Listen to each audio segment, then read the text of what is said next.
Davy Boy and Owen, God rest their soul. Yeah. They were the best. And Mr. Fuji. Yeah, Fuji was a dangerous man. Fuji was a lot like me, though. If you pull some ribs, you know, Fuji was the kind that would do it and then go sit back and watch. That's the kind of river I was, the silent type of river. I seen Fuji set people's clothes on fire before. Take their bag, dump it in the shower, pour lighter fluid on their clothes, and set their clothes on fire, the whole bag on fire. and that's the gospel truth. But Owen and Davy, they were just so fun. They'd done so many things. Fuji was like a devious mastermind, whereas Davy and Owen were artists. They were artists at what they did, but they were more fun-loving, blatant kids out of it. Just like, ha, I got you. They would go behind Vince. Vince would be walking down the hallway at a TV tape, and they'd walk behind Vince. They'd take a can of aftershave. I mean, not shaving cream. And take a pin and stick it in a nozzle of shaving cream and heat it with a lighter where the hole was real small. So if you press it, here's this, kids, this is a lot of fun you can do. Yeah. Take a pin inside where the shaving cream comes out, put a little lighter in it, just for a second, and it'll make the hole really small. When you press it, it'll squirt across the room. So they'd come up behind Vince and squirt shaving cream all over Vince McMahon's back. Up and down, up and exactly. Down. And nobody wanted Vince. You got shaving cream all over your back. And just things like, and when they had the squirt bottles. Yeah, I love that. I've done that too. The squirt bottles were great, but especially if you're standing in front of the camera like I am now, but you're doing a promo, it's going to be seen on a major, you know, network affiliate in Philadelphia or whatever. And while you're trying to do this promo, they're squirting your crotch with the water bottle, so it looks like you're slowly pissing your pants. That was one of my favorites to do. Sit back with the squirt bottle and squirt people that come by. Was you there when Davy and Owen put the pigs in Vince's office? Yes. When they had the hog pen match. I don't know how many pigs it was. I guess maybe half a dozen. The hog pen match, if y'all remember that. They took them all and put them all in Vince's office. Here comes Vince, you know, opens the door and here comes all the pigs out from the thing. Vince got ribbed a lot too, but he done his share of ribbing himself. And I remember them stopping at pet stores and buying a box. You know, there's little white rats that you feed snakes. Yeah. They would stop and buy a whole box of these little white rats. You know, maybe a couple dozen of them, and just come in the dressing room and open them up, and there'd be little rats everywhere. I remember vividly one particular time, Kerry Von Erich, bless his soul, and the Ultimate Warrior, which he self-destructed, I heard, in there killing these little rats, just stomping them like roaches, you know. There were little baby white rats dead all over the floor. And just little things like that. You know, and now God help us if it was Halloween, if it was New Year's or 4th of July when the fireworks stands were open. Because Davy Boy and Owen didn't stop, you know, couldn't pass a fireworks stand by without getting some smoke bombs or this and that and the other. And I know I loved it. I seen them throw a smoke bomb in Sable's dressing room one time. I just loved standing back in the corner and watched, you know. They'd light it and throw it in. All of a sudden, smoke's just pouring out. The fire alarm goes off. Whoop, whoop, whoop, whoop. Here comes Sable with her tail wrapped around her. No, that was the bad television alarm. Yeah. Whoop, whoop, whoop, whoop. She's here. She's here. Whoop, whoop, whoop. But we've seen, you know, like I said, I forgot more than I can remember. I mean, so many. What was there anybody ever rib you? Oh, Jesus. What was the worst rib ever pulled out of you? I don't know if I can call it worse one. I mean, you know, one that stands out right. Well, Riding with the Express. I mean, I've told some on some of these DVDs, but Riding with the Express, the Lots of Ants, or you know, just Riding with Bobby Eaton anywhere. But also Jonathan Boyd one time. One of the first matches I ever had. I actually one of the first wrestling matches I ever had, where I had to wrestle, was a battle royal over in like Dyersburg, Tennessee. And I changed clothes, I put on my sweatpants or whatever I'm wrestling in, all my knee pads and everything. And I've left my clothes in the locker room. I go out and have the match, come back, and it's the last match, so I'm wanting to get out of there, get on to Memphis that night. So I put my underwear on, put my pants on, put my shirt on, go out and hop in the car. Right as I sit down, turn it on, start to pull out of the parking lot. Jesus, it's hot. Jesus, oh my God. He did the mentholatum, 3 fingers of mentholatum in the crotch of my underwear. And it takes a while.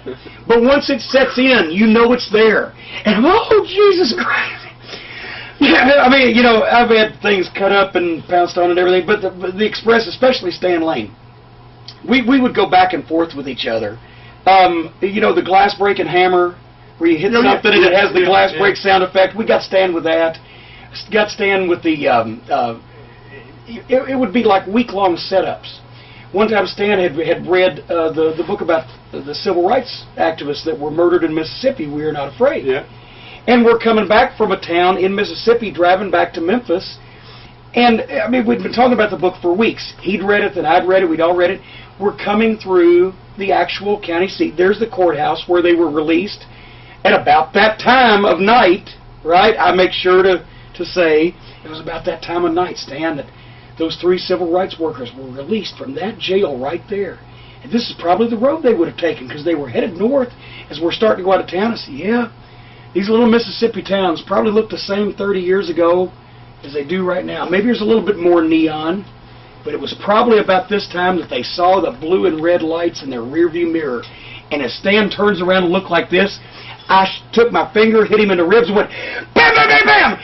He jumped over the top of the console into my lap, hit a kung fu stance at the outside of the window, right? Like, and I started laughing, and then I ribbed myself because I was laughing so hard, and he was breathing so hard, we missed our turn and went 50 miles the wrong way in the middle of Mississippi.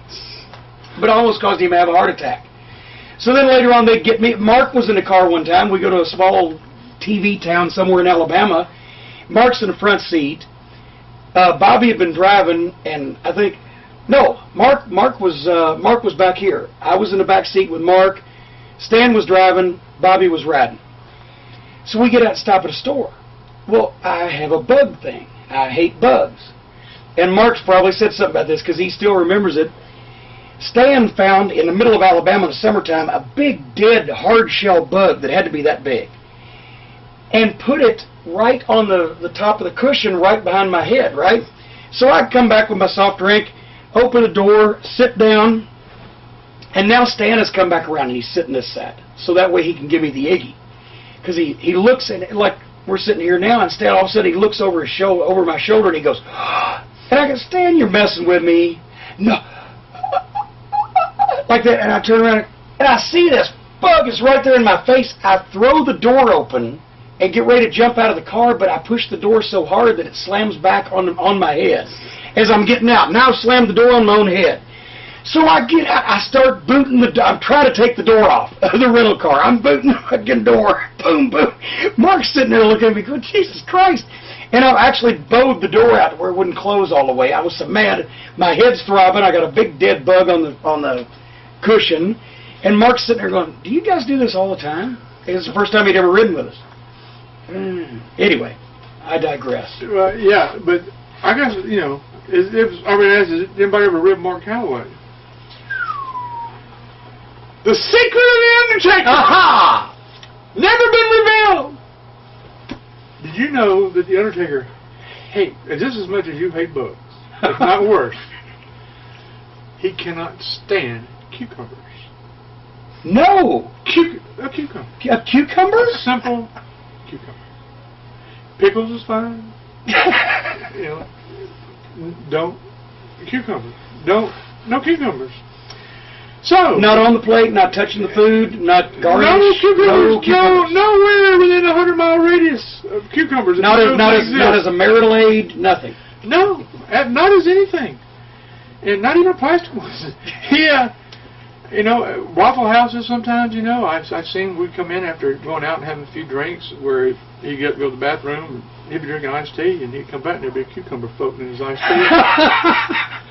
I saw the Undertaker throw up all over a Waffle House because there was a cucumber floating in his iced tea.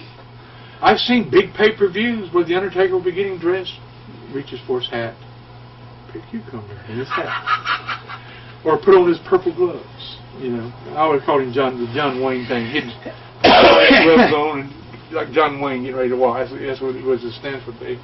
He'd pull his gloves on, and there'd be cucumbers stuck in the fingers of his gloves. You know.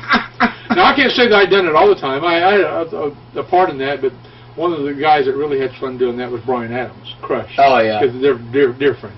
Did he ever share with you what began this animosity? Yeah, I asked him. It was something to do when he was a kid.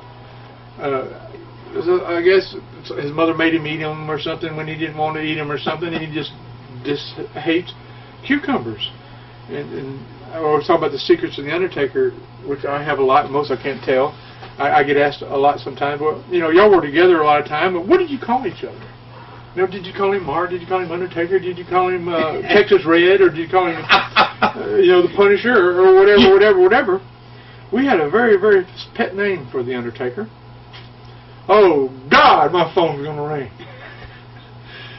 The ones that were real close to him, you know, myself and Bruce Pritchard and Brian Adams and a couple others.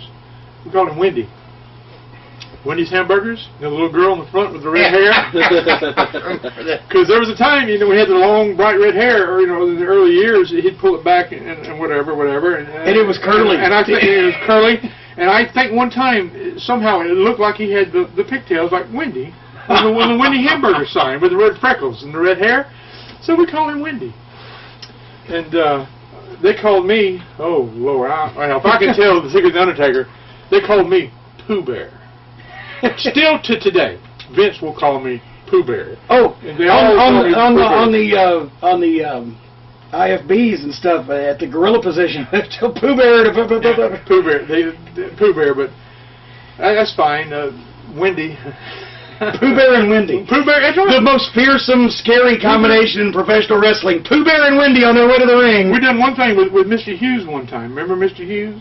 Yes. Where him and Taker had a short little to-do there. Very short. And, yeah, and he... Brief even. He grabbed me and chokeslammed me and hurt me. So the picture painted for the TV as we're going off the air is Undertaker dragging Paul Bearer up the aisle. They're big on dragging. I've been big on dragged. So here's my big fat ass on the floor, on the carpet. You know, not the rubber smooth mats where it's easy. It's carpet. You know, where you can't get pulled so hard. Undertaker holding me by one leg, and I had to weigh, you know, anywhere from, I was always heavy. I weighed 350 to 400 pounds for years there, dragging me by 1 foot, you know, down the aisle. It was a long aisle too. I never thought it was going to end. I had carpet burns on my elbow. I've had carpet burns on my elbow before, but wouldn't been dragged down the aisle. But I had carpet burns all over me, and the last time that I was with Vince and Taker, which hasn't been that long ago, I guess back during the summer, they were doing TV in New Orleans or something. I had a chance to sit down with them, and we were having a drink and bullshit. And remember, this is Vince. You know, remember Mark when you dragged Percy down the aisle and so and so and so and so and so. Yeah, I remember it. Yeah, remember when I peed my pants and I had the peppers? You know, everything I did, it was just. It always got back to the office, you know. I didn't have to get drugged down a long aisle. My rib drag was in the Cobo in Detroit. Well, they had a hockey floor, so it wasn't a very long aisle, but I had the bump and the step.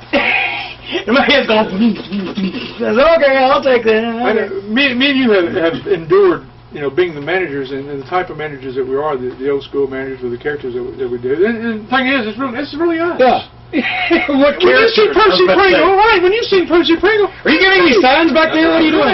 You're good. People walking around, they're messing with it.